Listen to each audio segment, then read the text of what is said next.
கோவையில் மாணவி கூட்டு பாலியல் வன்கொடுமை செய்யப்பட்ட விவகாரத்திற்கு அந்த மாணவியும் தான் பொறுப்பு என்று பாஜக நிர்வாகியும் நடிகையுமான கஸ்தூரி பேசியிருப்பது சர்ச்சைக்கு வித்திட்டுள்ளது. ராத்திரியில தேவையில்லாத இடத்துக்கெல்லாம் போறது கண்டிப்பா அந்த ஜோடி கூட அதுல பொறுப்பு தானே. நீங்கெல்லாம் கொஞ்சம் உங்க பாதுகாப்பை நீங்க தான் பாத்துக்கணும்.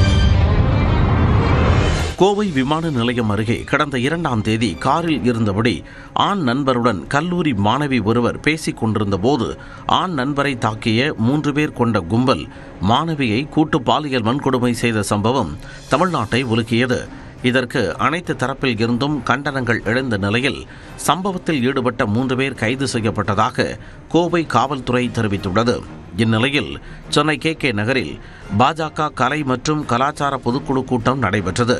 இதில் கலந்து கொண்ட பிறகு செய்தியாளர்களை சந்தித்த அக்கட்சியின் நிர்வாகியும் நடிகையுமான கஸ்தூரி கோவையில் கல்லூரி மாணவி கூட்டு பாலியல் வன்கொடுமை செய்யப்பட்ட விவகாரம் குறித்து பேசினார்.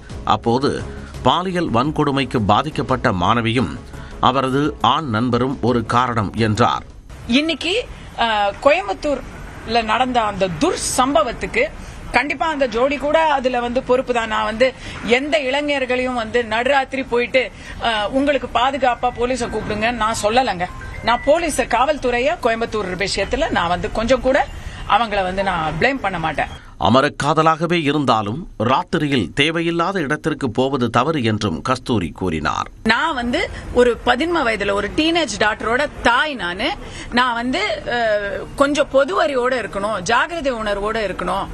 வேலை கெட்ட வேலையில ஊர் சுத்தக்கூடாது அப்படின்னு அது எந்த காரணத்துக்காக வேணா இருக்கட்டும். அது வியாபார நோக்கமா இருக்கட்டும், இல்ல அமர காதலா இருக்கட்டும், என்ன கன்றாவியா வேணா இருக்கட்டும். அவங்க ராத்திரியில தேவையில்லாத இடத்துக்கெல்லாம் போறது. ஏன்னா ஒரு பேசணும்னு சொன்னாங்க, நீங்க கம்பைன் ஸ்டடி பண்ணணும் இல்ல வெறும் பேசணும்னு சொன்னா அதுக்கு எத்தனையோ பாதுகாப்பான இடங்கள் இருக்கு. இன்னும் சொல்ல போனா ரொம்ப முடியலன்னா உங்களால தவிர்க்கவே முடியல, உங்களால பண்ணியே தீரணும் பேச்சுவார்த்தை அப்படின்னு சொன்னா நீங்க ரூம் போட்டு கூட பேசிக்கோங்க. இது சிங்கப்பூர் கிடையாது. ஓகே, அது சிங்கப்பூர் ஆகிற வரைக்கும் நீங்கெல்லாம் கொஞ்சம் உங்க பாதுகாப்பை நீங்க தான் பாத்துக்கணும். எத்தனையோ பெற்றோர்கள் அங்க வாயை கட்டி வயிற்ற கட்டி எத்தனை கனவுகளோட உங்களை படிக்க அனுப்புறாங்க. படிக்க போ அப்படின்னு சொன்னா நீங்க பண்றது என்ன? அது நீங்க அது பெண்ணியத்துக்கு எதிராக அப்படின்னு சொன்னா அந்த பெண்ணியமே வேணாங்க. பாதிக்கப்பட்ட மாணவிக்கு எதிராக நடிகை கஸ்தூரி பேசியிருப்பது சர்ச்சையாகி உள்ளது. கஸ்தூரியின் கருத்து பிற்போக்குத்தனமானது என்றும் பாதிக்கப்பட்ட பெண்ணுக்கு எதிரான கருத்து என பலரும் விமர்சித்து வருகின்றனர்.